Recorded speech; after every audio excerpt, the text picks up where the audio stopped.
Nous, en Avant de Guingamp, cette année, comme on joue la Coupe d'Europe, on a misé et axé notre souhait d'accueillir le public de manière à ce qu'il passe un bon moment et qu'il soit rassuré de venir voir un match de football. Donc nous, ce qu'on a mis en place, c'est déjà dans le dispositif en amont, à l'accueil des supporters, des agents qui dirigent les spectateurs sur les tribunes qui leur sont affectées.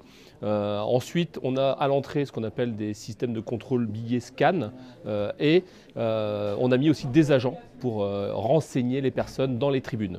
En complément, c'est aussi un petit peu l'accueil, la sûreté, la sécurité, mais surtout le confort. On a remplacé tous les sièges du stade de façon à ce qu'ils aient un dossier afin que les spectateurs soient assis confortablement pour voir un spectacle en famille et en toute tranquillité. Donc pourquoi on a mis en place un dispositif de ce type? Parce que on sait bien que les stades sur les matchs de football, c'est un peu compliqué en termes d'accueil. Il y a aussi une image du football qui peut être un petit peu ternie par des faits, alors que finalement, dans les stades de football, tout se passe bien. Et nous, ce qu'on veut, c'est vraiment attirer les familles de tout âge pour pouvoir passer un bon moment, regarder un spectacle, comme quand on va dans une salle de concert ou voir un film au cinéma. On axe sur l'accueil et la réception des spectateurs. Bon, on est en début de saison. Déjà, effectivement, on a des retours par nos agents qui nous disent qu'ils sont très surpris de voir en amont du dispositif des gens qui viennent à leur rencontre pour leur souhaiter déjà une bonne soirée et pour les diriger, puisque c'est un public globalement qui peut avoir l'habitude de venir.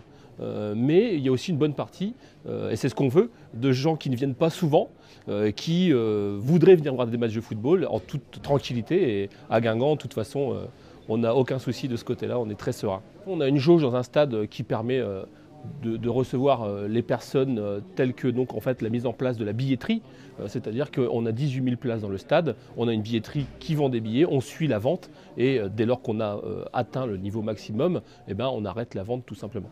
La sûreté, j'allais dire, et surtout ce qui me concerne, c'est le football. Bon, on va accueillir en France l'Euro 2016 et les grandes directives, elles sont au niveau aussi des ligues et des fédérations, c'est de faciliter l'accueil du public, la gestion des flux. C'est vraiment, dans notre métier, c'est finalement ce qui nous intéresse le plus.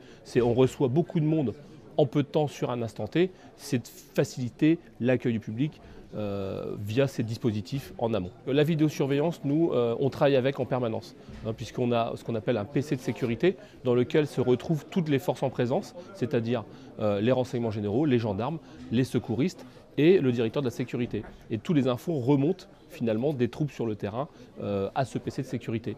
On est appuyé et complété par un système de vidéosurveillance qui filme toutes les parties du stade pour pouvoir aussi identifier éventuellement des problématiques liées à l'assistance aux personnes. Donc c'est un système qui est très complet.